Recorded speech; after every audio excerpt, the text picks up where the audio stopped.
नमो नारायण नारायणम्।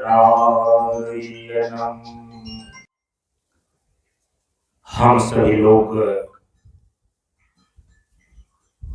बिहार प्रांत के नवादा जिला अंतर्गत वासलीगंज प्रखंड में स्थित परम पूज्य गुरुदेव बाबा शांतानंद जी महाराज के द्वारा स्थापित मंच की श्रृंखलाओं में 38वें मंच के रूप में रोह मंच क्षेत्र के अंतर्गत गुरुदेव के आगमन दिवस पर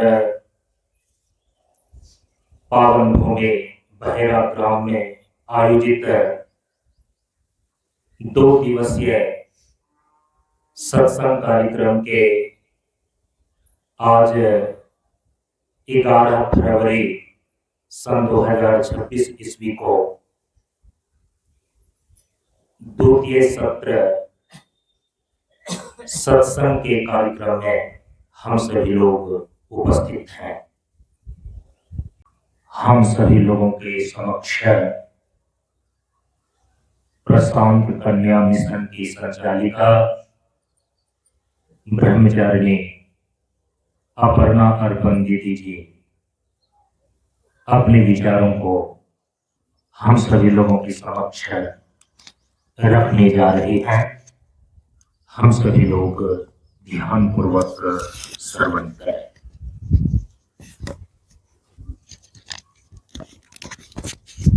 सर्वश्रुति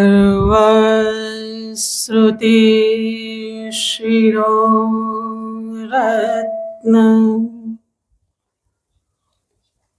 विराजित पदाम्बुजः वेदान्ताम्बुज सूर्यो यः तस्मै श्री गुरुवे नमः। तस्मै श्री गुरुवे नमः। श्री सद्गुरुदेव बाबा के चरणों में नमन करते हुए आप सबों को मेरा नमो नारायण। हम सभी लोग नवादा जोन के अंतर्गत रोह मंच के वार्षिकोत्सव में जो वर्तमान में बहेरा ग्राम स्थित सामुदायिक भवन में 2026 ईस्वी के 10 और 11 फरवरी को 2 दिवसीय सत्संग सत्र के रूप में आयोजित है। इसके पूर्णाहुति सत्संग सत्र में उपस्थित हैं।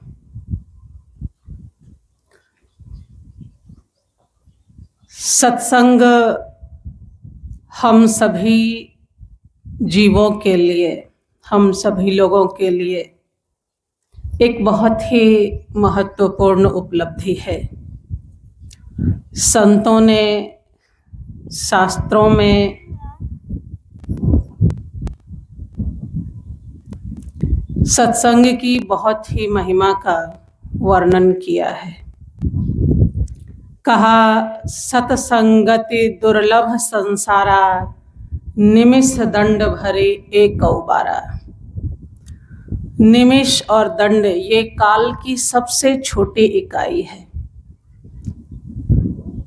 इतने मात्र में भी, काल की इस छोटी इकाई में भी यदि सत्संग की उपलब्धि हो जाए तो ये बहुत बड़ी महत्वपूर्ण उपलब्धि मानी गई है, क्योंकि इस सत्संग के द्वारा ही जीव संसरण की निवृत्ति करने में समर्थ हो पाता है।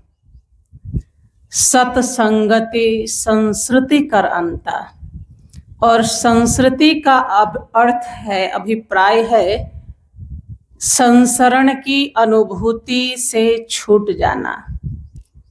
संसरण क्या है? संसार की परिस्थितियों में विवशता के साथ इससे बंधा होना। एक परिस्थिति से दूसरी परिस्थिति में, दूसरी परिस्थिति से तीसरी परिस्थिति में हमेशा सरकते रहने की, विवशता पूर्वक सरकते रहने की जो अनुभूति है, इसको बोलते हैं संसरण की अनुभूति। संसरति इति संसारः, जहां पर हमें ये अनुभूति होती है उसको बोलते हैं संसार। इसलिए हम लोग सामान्य भाषा में कहते हैं कि हम तो संसार में बंधे पड़े हैं, परिस्थितियों से हम बंधे हुए हैं। तो ये इन परिस्थितियों से हमें ये लग सकता है, मन में ये जिज्ञासा हो सकती है कि हम परिस्थितियों से बंधे कैसे हैं। हम तो परिस्थितियों को अपने अनुसार से मोड़ देते हैं, फिर परिस्थितियों का बंधन ऐसा हम क्यों स्वीकार करें। तो सबसे सरल भाषा में इसको इस प्रकार से समझ सकते हैं कि जीवन में हम दो प्रकार की परिस्थितियों का हमेशा अनुभव करते हैं। एक है सुखद परिस्थिति और एक है दुखद परिस्थिति। दुखद परिस्थिति जो है उसको हम कभी चाहते नहीं, लेकिन उन दुखद परिस्थितियों को भी हमें भोगना पड़ता है और उसे भोगने के लिए हम विवश हैं। इसको कोई भी मना नहीं कर सकता, इसलिए विवशता का अनुभव तो है। दूसरा है सुखद परिस्थिति। हम सभी लोग सुखद परिस्थितियों को चाहते हैं, लेकिन हम सुखद परिस्थितियों को चाह करके भी अपने जीवन में बनाए नहीं रह सकते। यह हमारी विवशता है। सुख आता है और चला जाता है, दुख आता है और हमें लगता है कि ये जाता नहीं, हमेशा दुख ही बना रहता है। ऐसे ही जो हमारी अनुभूति है, हम दुख को चाह करके भी मना नहीं कर सकते और हम सुख को चाह करके भी रोक नहीं सकते। ये है विवशता का अनुभव, परिस्थितियों का बंधन, संसार का बंधन। इसलिए इस संसार के बंधन से, इस विवशता से हम सभी लोग छूटना चाहते हैं। क्यों? क्योंकि पराधीन सपनेहु सुख नहीं, ऐसा महापुरुषों ने कहा। पराधीनता में, विवशता में हमें सुखानुभूति नहीं होती और सुख हमारा अभिष्ट है। इसलिए हम सभी लोग इस संसरण से छूटना चाहते हैं। इस संसरण से छूट कैसे सकते हैं? तो हमारे शास्त्रों ने, महापुरुषों ने उपाय बताया। कहा कि सत्संग करो, सत्संगति संसृति कर अंता। ये सत्संग ही है जो हमारे जीवन में इस संसरण का अंत करने में समर्थ है। परम पूज्य प्रशांत गुरु बाबा ने कहा, सत्संगति में पाया है साधन सुंदर ध्यान। ये सत्संगति की ही उपलब्धि है कि हम उस सुख स्वरूप की उपलब्धि कर सके। अब ऐसा लगता है कि ये सत्संग तो संत महात्माओं का काम है। हम गृहस्थ लोग, हम बालक लोग, अन्य आश्रमों के लोग यदि ऐसा समझते हैं कि ये सत्संग हमारा काम नहीं है, ये तो संतों का काम है, तो ये हमारी मान्यता सही नहीं है। हम कहीं ना कहीं भ्रम में हैं। और ये भ्रम कैसा है, मैं एक दृष्टांत के द्वारा इसको प्रतिपादित करना चाहती हूँ। कहते हैं कि एक घर में 3 पालतू पशु थे। एक था चूहा और दूसरा था मुर्गा और तीसरा था बकरा। ये सभी, हम सभी लोग पालते हैं ना, मुर्गा पालते हैं, बकरे को पालते हैं, चूहा को पालते नहीं, लेकिन वो सभी के घर में उपलब्ध होता है। तो ये 3 एक जो पशु है, ये एक घर में निवास करते थे। चूहे से परेशान होकर के उस घर के मालिक ने सोचा कि एक चूहेदानी ले आया जाए, जिससे कि चूहे को पकड़ के इसको बाहर कर देते हैं, ताकि चूहे से होने वाले नुकसान से हम बच जाएं। जब चूहा चूहेदानी को देखता है, उसे पता चला कि घर का मालिक ऐसा विचार कर रहा है, और विचार ही नहीं बल्कि चूहेदानी को ले आया है, तो चूहा बड़ा परेशान हुआ कि अब तो मैं इस बंधन में पड़ने वाला हूं और मेरी मृत्यु निश्चित है। इसलिए चूहा परेशान होकर के अपने साथ वाले मित्रों के पास गया, मुर्गे के पास गया, बकरे के पास गया।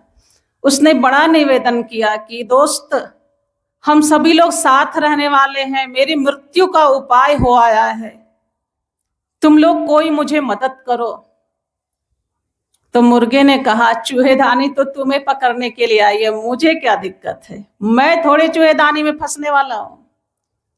बकरे ने भी कहा कि चूहेदानी ये तुम्हारी समस्या है, तुम जानो, मैं तो ठाठ से मालिक मुझे चारा ला के देता है और मैं खाता हूं, मुझे चूहेदानी से क्या भय, ये समस्या तुम्हारी है, तुम जानो।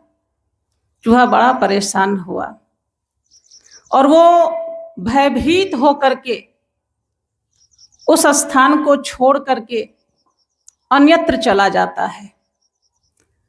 बच गए उस घर में 2 पशु, मुर्गा और बकरा। इन्होंने सोचा था कि ये समस्या तो चूहे की है, लेकिन ये चूहेदानी की समस्या ने कैसे इन सभी को अपने लपेटे में ले लिया, इसको देखिए। चूहेदानी आई घर में, चूहा अन्यत्र चला गया। उस चूहेदानी को जब मकान मालिक ने लगा करके घर में रखा चूहे के इंतजार में, तो उसमें एक सांप आके फंस गया। रात में जब खटर पटर हुई, अंधेरे में चूहेदानी में सांप फंसा, तो खट की आवाज हुई, चूहेदानी का दरवाजा बंद हो गया। तो मकान मालकिन सो रही थी, उसने सोचा जरूर चूहा फंसा है। उसने अंधेरे में ही चूहेदानी को उठाया, और जैसे ही चूहेदानी को उठाया, सांप ने मालकिन को डस लिया। अब मृत्यु की स्थिति हो गई, मालकिन बेहोश हो गई। अब क्या किया जाए? सभी लोग उपचार में लग गए। मालकिन को वैद्य के पास ले जाया गया। वैद्य ने कहा कि ये गृह स्वामिनी बच सकती है, इसके बचने का एक उपाय है। क्या? कहा कि मुर्गे का झोर ताजा ताजा यदि इसको पिलाया जाए तो ये गृह स्वामिनी बच सकती है। मकान मालिक ने सोचा कि मुर्गा कहीं और थोड़ी देखना है, वो तो घर में है, गृह स्वामिनी बचनी चाहिए। हमारे जीवन की मूल आधार, हमारे जीवनी शक्ति। उसने मुर्गे को पकड़ा, मुर्गे की बलि दी, मुर्गे के मांस से जो औषधि बनी गृह स्वामिनी ने उसका पान किया, और गृह स्वामिनी स्वस्थ हो गई। सभी रिश्तेदारों में ये खबर फैल गई, आस पड़ोस में ये खबर फैल गई कि अरे उनके घर में तो बहुत बड़ी दुर्घटना हो गई, उनको सांप ने डस लिया। मुर्गे का औषधि खा करके वो किसी प्रकार जीवन को प्राप्त किया। उन्होंने सारे रिश्तेदार, नातेदार, आस पड़ोस के लोग मिलने आने लगे, बधाइयां दी, शुभकामनाएं दी कि चलो दूसरा जीवन मिला। तो गृह स्वामी ने सोचा जब इतनी बड़ी खुशी हुई है, प्राप्त हुई है, धर्म पत्नी बहुत प्रिय होती है, शास्त्रों ने कहा है, महापुरुषों ने कहा, ये सबसे बड़ा प्रियतर संबंध होता है गृहस्थ जीवन का। गृह स्वामिनी बच गई। अब गृह स्वामी का तो आनंद का कोई ठिकाना नहीं रहा। उसने सोचा कि चलो एक प्रीति भोज देते हैं सभी को। गृह स्वामिनी बच गई इस खुशी में। और उस भोज में क्या हुआ? कहा कि बकरा तो घर में ही है। उस बकरे को पकड़ा गया, उसकी बलि दी गई, और प्रीति भोज में आनंद पूर्वक प्रीति भोज का अनुष्ठान किया गया।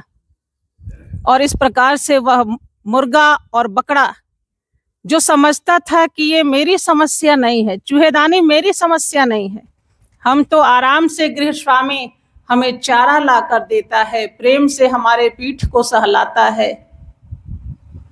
मुर्गा सोचता था गृह स्वामी हमें दाना ला के देता है, हमें प्रेम से रखता है, हमारे रहने की व्यवस्था करता है, हमें चूहेदानी से क्या समस्या।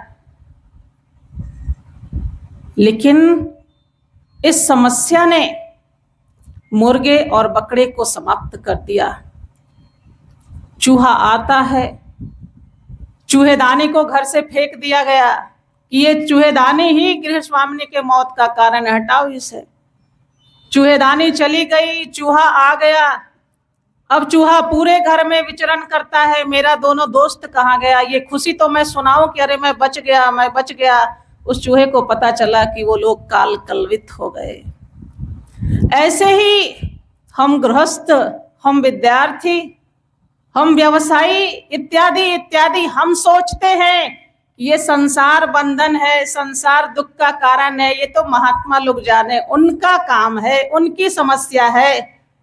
लेकिन हम गृहस्थ भी इस संसार के बंधन से बचते नहीं, हम भी इस संसरण के चपेट में आ जाते हैं, हम भी काल कलवित हो जाते हैं। और महापुरुष उस चूहे की भांति पुनः पुनः आते हैं, हमें जगाते हैं कि इस संसार के बंधन से किसी प्रकार से हम छूट जाएं।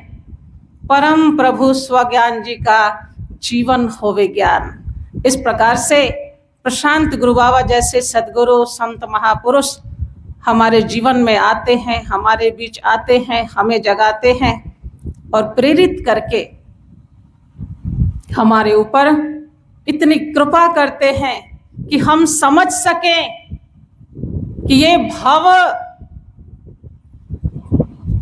के सुख में दोष है, भव सुखे दोषो अनुसंधीयताम।